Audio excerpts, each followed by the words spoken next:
Never have I ever casted a Techies game. Wow. Oh, it's a fun game to cast. Yeah. I've done a bunch of them.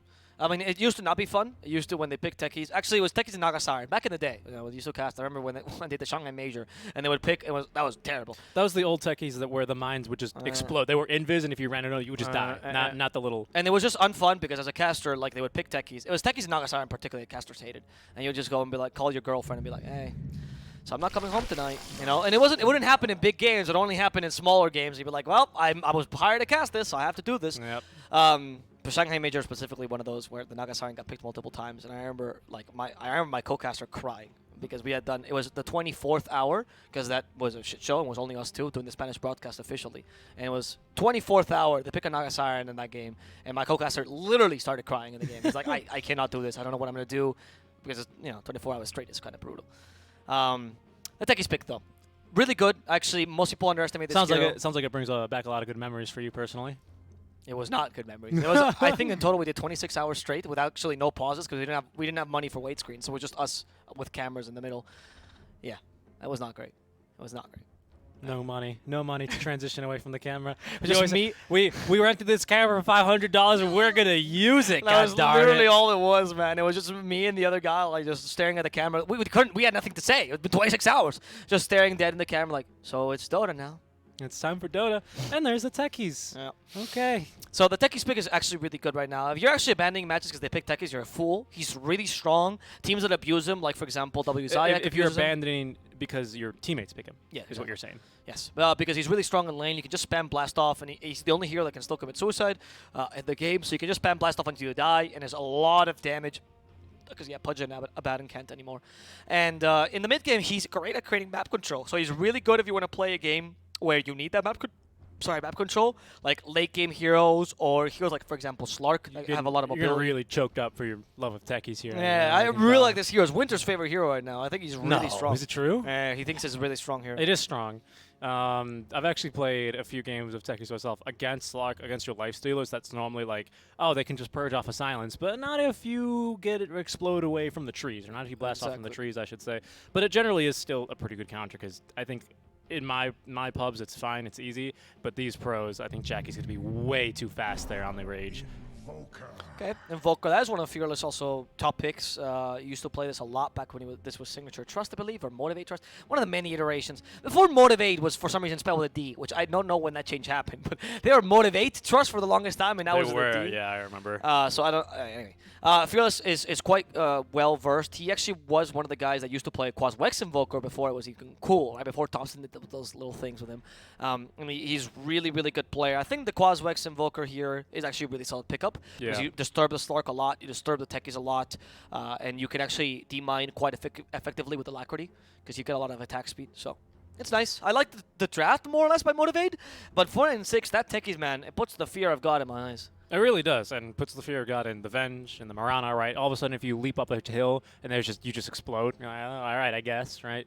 And Lifestealer as well. Like, he's not going to be disturbed by your remote mines when you're trying to push high ground. He's fine at that. But he's going to really suck when you're going to have to try to demine. Yeah, the good news is that we do have 3 ranged heroes, right? And both supports are ranged. Could you imagine, like, a tiny... What was the support duo we kept seeing yesterday? Like, Tiny and Tusk, right? Just, no, that was a support duo of Army Geniuses. That was disgusting, though. It was such a terrible idea. They lost every single game with those two. The Pango pick as the last pick by 496. Yeah. That's a Pango carry, though. For some reason. Is this crazy? DabBB picked the Pango and Slark by red. Maybe they're swapping positions just for the game, because that would be insane otherwise. Okay. Very interesting. They're going to be running the Bad Rider mid, which is decent against the Invoker, but Invoker Quas-Wex can deal with the Bad Rider because Tornado can disengage.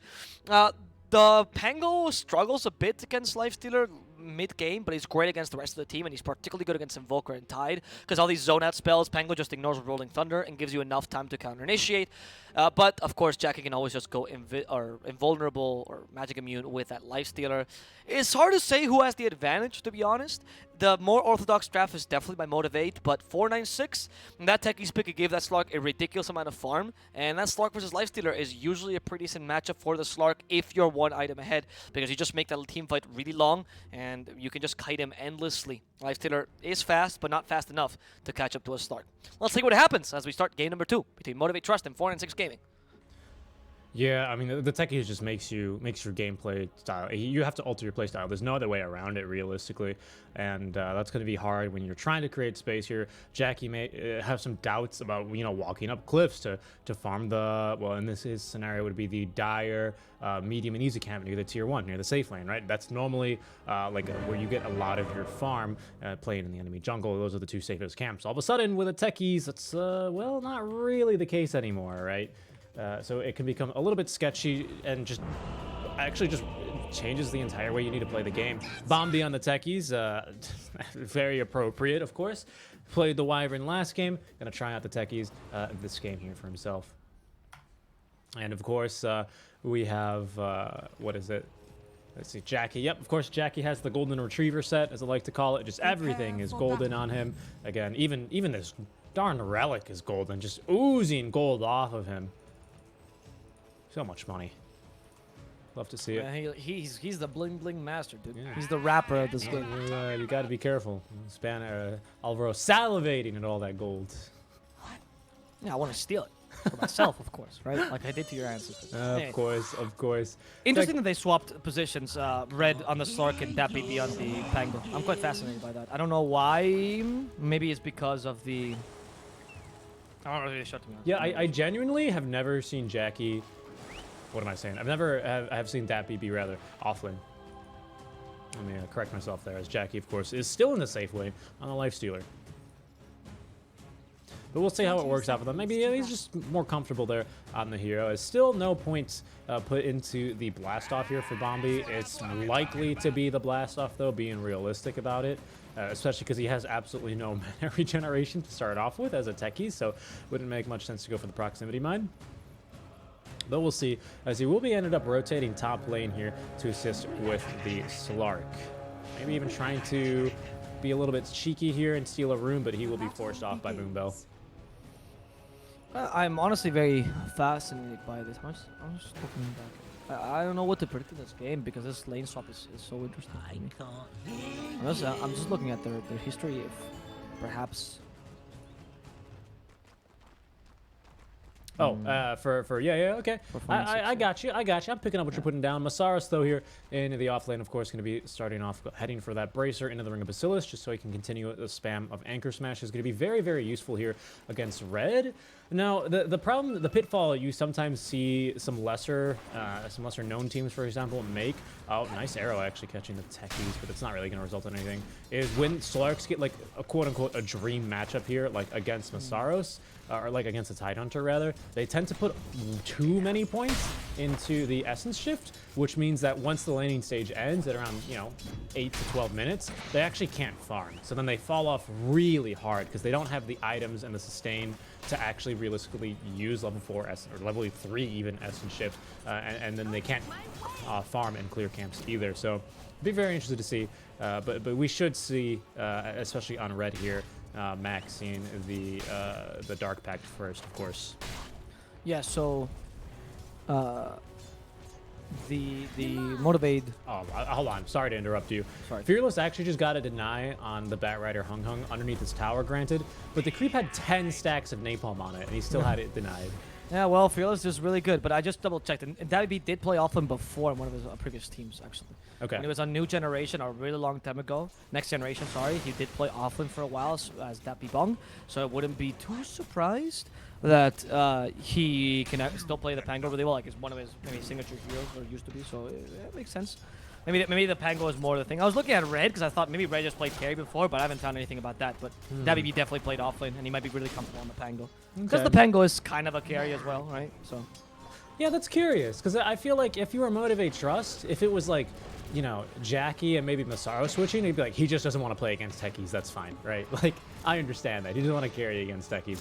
He'll go into the offlane instead, but it's weird. I curious. We'll see how it works out. They're going to make the call, maybe, to swap it out and hope for a win for them here in game number 2, as they did lose game 1.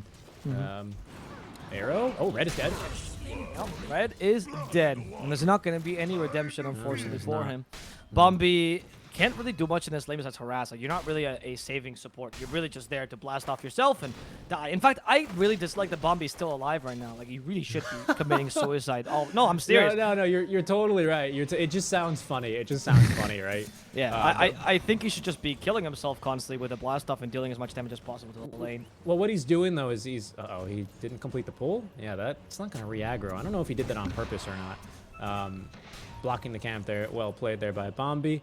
But what he's waiting for is, and why he's not used any actually proximity mines. So there he goes. He's going to be, I guess, farming the easy camp. Sure, interesting decision. But he's waiting. He's always going to save one because the combo is N200 mana, 210 now mana to blast off and then plant the mine immediately, and then try and cover it with his little body. So all these techies plays, it's like, what is this? It's like, I can't believe like the most efficient play is to be as annoying as possible. Just hide the mine with your body. Yeah, I mean, Techies, sometimes when he puts mines, like laying an egg, right? He's just kind of trying to incubate that mine, make sure it grows into a nice, big, strong mine. He's like a chicken. Dota. Gallinazo. There we go. There Thank you. He did go for the blast-off build, though, so I'm expecting to see more blast-offs, dude. Like, Bombi, come on, man. Yeah. The only thing is that you have to be a bit careful, because, of course, if you just blast off and you die afterwards, it's not great. And blast-off is not that great against Tidehunter. Notice Masaro's build. He actually went for 1 point in Kraken Shell, because it's super easy to spell that silence. By the way, plants the ward before he goes. That might not be scouted, to be honest, because you usually aren't able to click on their inventory, and their inventory doesn't update when they're dead. That'd be broken. Yeah. So then maybe they won't know he actually planted the ward there, so that might stick around a little bit longer, but it was a very deep warding mission. Is Bombi harassing Q here, has the blast off, he's threatening Q with it here. Very adorable. Oh, yeah, just forcing the leap charge, but Fearless is just going to simply rotate over from mid lane, and yeah, good luck. Good luck channeling that. Needs to do his little butt dance before he can blast off, so Techies is going to be killed for that one. He indeed has learned nothing. The cast point for blast off is absolutely atrocious. So if you don't do it from the trees, you're not going to get anything. But you're not also helping your Slark whatsoever. And usually I'd say Slark has a pretty decent lane against the Tide, but when you don't have the support, it becomes kind of difficult, right? Like Red, stealing stats, and Tide's like, sure, I'll just anchor smash you again. Nope. He knows the blast off is coming though, and there's no Morana here, so yeah, a bit too cocky on Masaros. Getting punished finally. Bombi doing his job. Look how powerful blast off is. There it is. That's what we're looking for here. That BB could be in trouble. Swashbuckles to safety. Boom Bell doesn't keep hitting him. He could have just kept hitting him, to be honest. He's afraid of the avalanche toss combo, I guess. This was giving a lot of space to Jackie, though. Look at him, 35 and 11, right? The only reason I even mentioned the denies is just how much lane control he's had, right? And it's really been the same story here for Masaros, and nearly even for Fearless, who is just kind of bodying this Batrider. We've not really touched on it, but I think there's at least a level advantage here. No, actually not quite, but I did see Helen get forced to walk back to base already once. Still has the bottle, has the regen, so he can still make a realistic comeback here, or a realistic, Red, actually eating the arrow to the face, and he's gonna die. Ooh.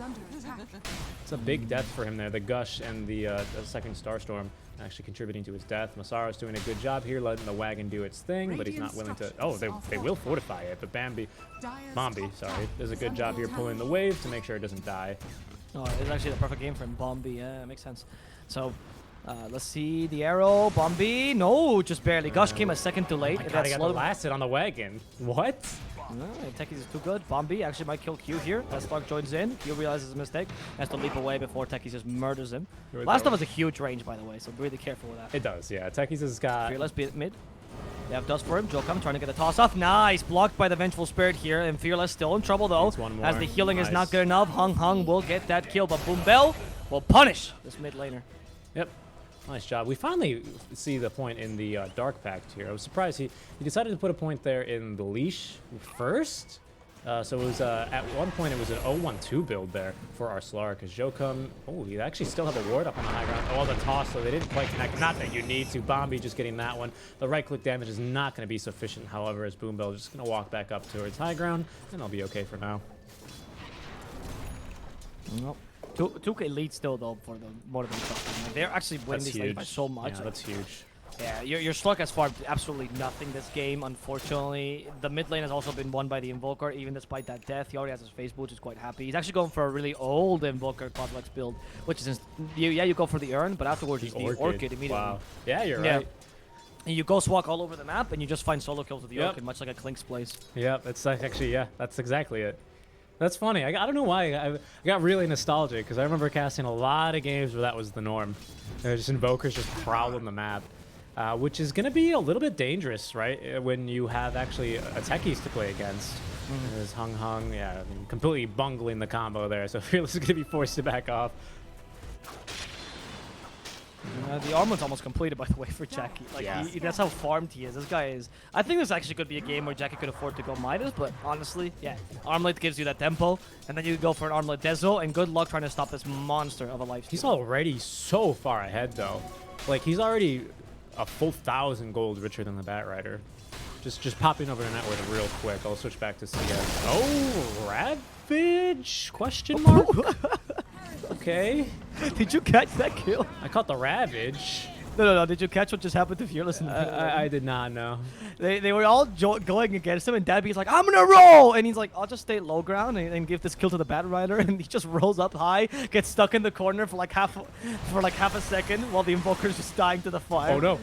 Oh, the techies! He might be able to turn this. Tied under though. He's continuing to run him down, and we need a stun. We have a lasso. Oh. We have a lasso though. It's gonna be the so mines! good. Oh, I can't believe this. Visaros is actually probably not gonna live here. As Red he's not gonna get the level kill. 6. He needs 12 more experience, otherwise he doesn't Get him! actually have the passive. Oh. No! Visark, why? I don't know what we just witnessed. Why did he walk in against the tide? You greedy man from behind. Fearless also finding Jokam, magic missile, EMP. There's the cold snap. Jokam's gonna fall. Why? This game is being a bit cloudy already, huh? Both teams kind of having Jesus. fun. What was that about? We really are not laughing at the players. It's just that these are kind of funny plays, man. They're just having fun, really. You know, they try to go for the kill there, and Tide trying to go against 3 and diving under the tier 1 is also quite hilarious.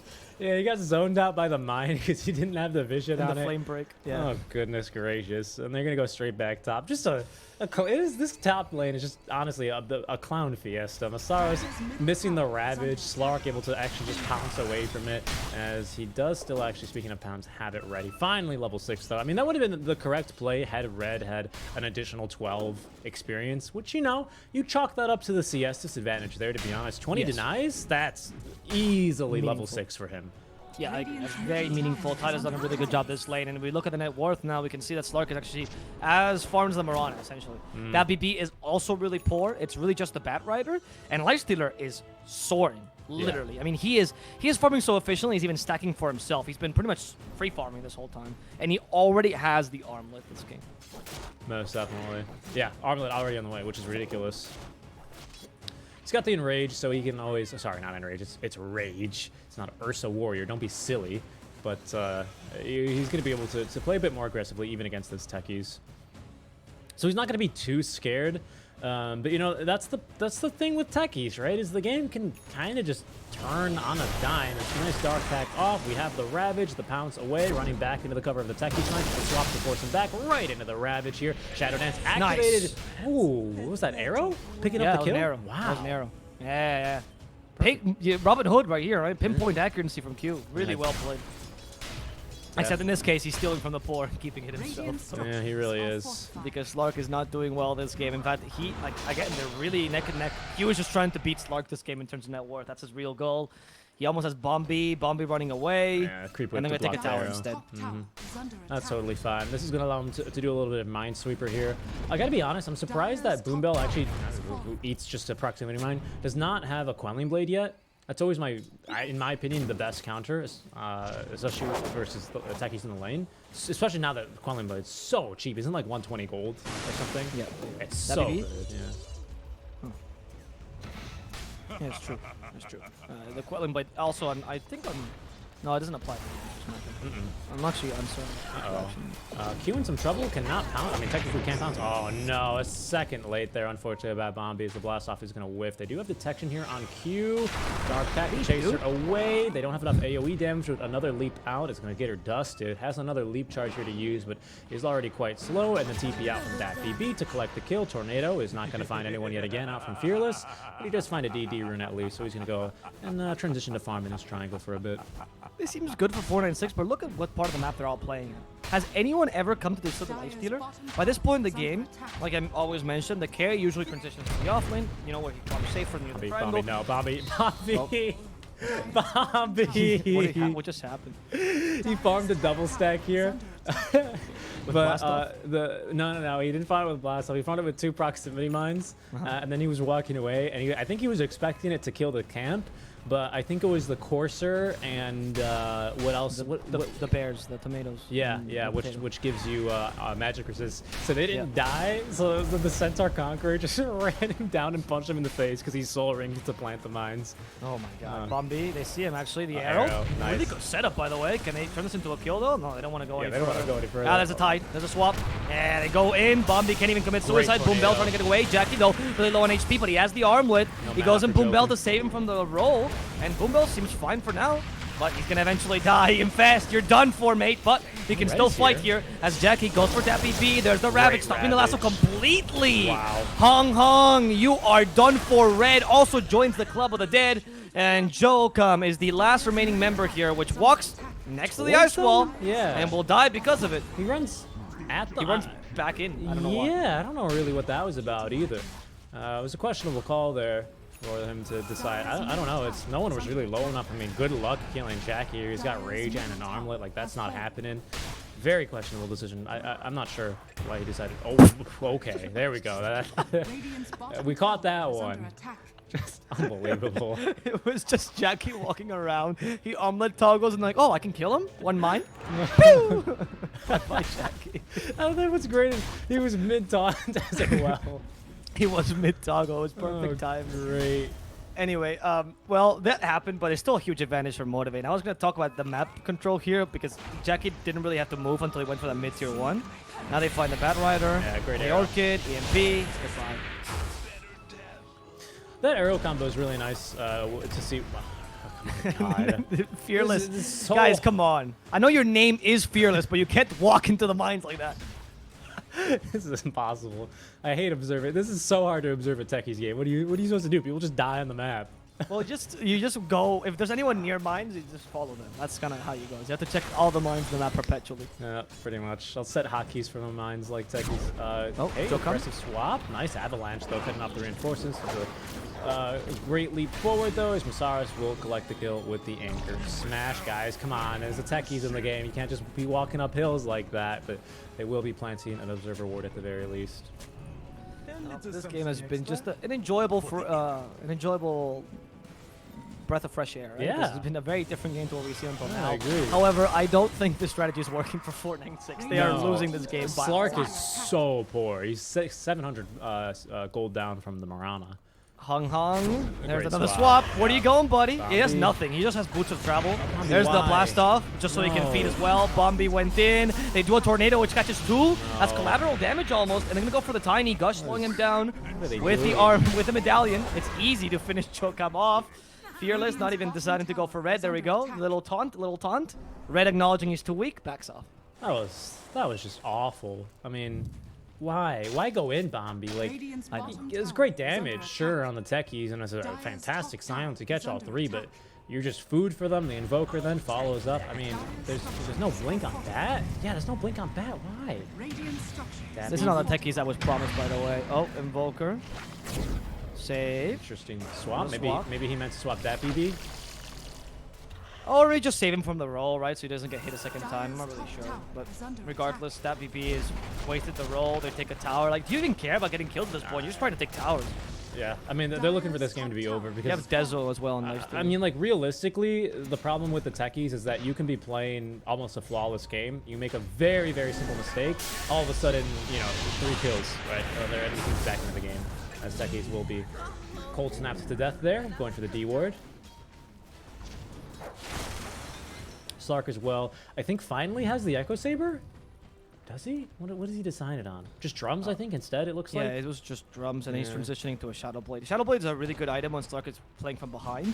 But nowadays, the reason why Slark is not picked very often is because his core is actually surprisingly expensive for a hero that's supposed to be a snowball, right? Like, consider your core essentially Echo Saber, Shadow Blade, maybe even Silver Edge, you know, in total. That's a 6K core. You know, that's what Sven's core is like. And Sven has a farming ability, right? It's not that great. I mean, you seem to be really far behind for someone that's supposed to snowball, which is why, especially if Slark loses the lane, it feels really bad. Slark these days is really only played in the meta when he has a really good lane. Oh no, this Pango. He thought he could get away. Not with Cold Snap, not with the Orchid. They still have Tornado to amplify that damage. That BB has a swashbuckle, can still Rolling Thunder away. EMP Tornado setting up, Fearless, with the Alacrity to add some more physical damage, but that BB trying to stun him. Trying to stun him again, Yeah, nice and job. unfortunately, they can't get that kill. He'll be off and away. It's still not a win for them because Jackie continues to free farm the middle lane, right? Like all these things that we're seeing, yes, it's not a kill. Wait, never mind, Masaros. He finds him. Oh, he commits the Ravage. What? He's done. This Pango's not getting away unless... Yeah, he is. Oh, There's no the Quelling Sunstrike? Nope, that's going to scout him, but Masaros, Quelling Blade does have a cooldown, and it is going to be a lot They're more all chasing. swapable. They're all going. They really are committing for this kill, huh? Masaros just continues to cut down trees. What a game. Sorry, guys. This game has been quite enjoyable. Yeah. Yeah, you know, when you watch a lot of Dota, you know, especially for your job, is there they go. I don't know how they thought that was a real Slark, by the way, considering there's... Okay, the meatball. There we go. Might as well kill it all with the meatball, man. If you're gonna organ it, just, you know, commit all the spells, right? I don't think Motivate cares any longer about this game. This is great. This is great. This is one of the games where the players are definitely now a little bit relaxed, maybe for better or for worse here. As Slark. It is a group stage game after all. Honestly, MG, this is their second game, right? Yeah. And in the case of 496, they're fourth, but it's not that bad. Jokum, Yeah, open wounds, and wow, Oh. he's chunked by Jackie, by the way. I looked away. I was looking at the Slark chase as he was able to purge off the. Oh, what is going on? I hear mines exploding. Yeah, Masaros is being... Masaros is just walking Masaros. through Vietnam. The poor man. No. Could not find it either. All right. He's going to be fine again. That's unfortunate. Committed quite a few remote mines as well for that. The Slark was able to purge off the Yule Scepter immediately, so there's no chance of killing him. As here they go, just to ignore. Nice job using the Forge Spirit to go mine sweeping for them. It's been very effective for them.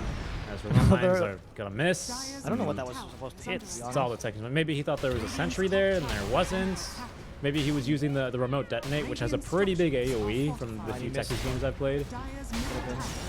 There's the lasso. You don't really miss that though. There's a cold snap as well, but this time he has BKB, so he can Gale Boom Bell, and with a Alright. TP he gets away.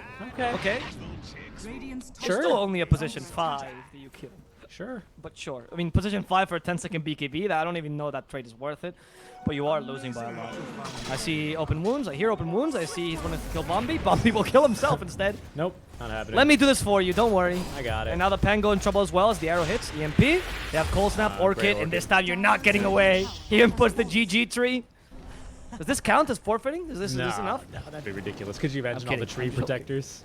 That'd be great. I mean, look at Motivate.Trust and Masaros. They're just running it down mid. Not only because they're up 10k here at 20 minutes into the game, but also just because they know that if they back off and give techies more time to plant trees, that begins the buyback, by the way. If they give techies more time to plant mines, the push becomes so much harder. Plus, super creeps are so good at this point, now that they've only been upgraded once or twice, actually. They've been 2 creep upgrades in this game.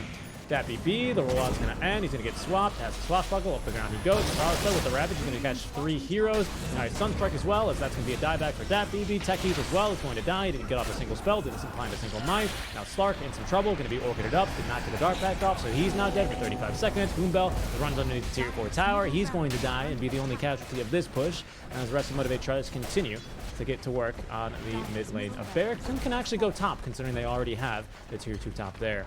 Yep, the tier 3 is going to fall soon as well with the Alacrity. Yeah, GG. Alright, they're not having fun anymore. They're done. This game was a stomp. Wow. I mean, I don't know. I think the draft could have actually played out better for them. I don't think the draft was that terrible. I don't think that's where they lost. But the lane up top was played atrocious. I've seen... Like, honestly, when I always theorize about this techies, and when I talk to Winter particularly about why techies are so strong, right? It was what I was telling you. You can just blast off, blast off, blast off. It's really difficult to deal with it. Yes, Tide is one of the better heroes against this, but come on. you still should have been much more active. Why are you pulling as a techie? Like, you should be playing just like Undying. Run at them, kill yourself. Run at them, kill yourself. Yeah, definitely. And I'm surprised Slark lost that lane that hard versus the Tide. I mean, yes, you have a techies that wasn't really doing all that much, to be honest. Yeah, and the Mirana was quite good. Yes, like that's the type of game where if that was a pub, you'd be going, report techies, blah blah blah, didn't do anything. Oh yeah, he's kind of right, techie. Sorry, dude, you didn't do anything, right? But still, the decision, he decided to go for 0-1-2 at level 3, right? So he didn't have a purge to actually deal any damage. I think he got a little bit caught up in just trying to steal stats. I'm not really sure. Just kind of a train wreck game for 496. I'm not gonna lie. Yep, I agree. But you know what? It's just one game. It's really not that big a Yep. deal. Everyone gets stomped once or twice. It's like a rite of passage in a tournament, right? You already got your stomp out of the way. And they're only 0-4, which seems really bad, but Neon is actually the same as them. Army Geniuses was the same as well, right? So it's not really that big a deal for them as it stands right now. They can still recover as the tournament goes on further. But we do have one last match today, don't we, Mr. SeekNStrike? We do indeed, Mr. Avo Plus. It is going to be Boom Esports versus Team Stars. So Boom, I think, upsetting TNC yesterday with a 2-0 win. We'll see how Team Stars, formerly Flower Gaming, formerly New Esports, can do against the Boom, right? But stick around, guys. That'll be coming up in just a bit. You're watching the Monster Energy Dota Summit 13 online with Avo Plus and SeekNStrike, and we'll be back with that final best of 2 in just a bit.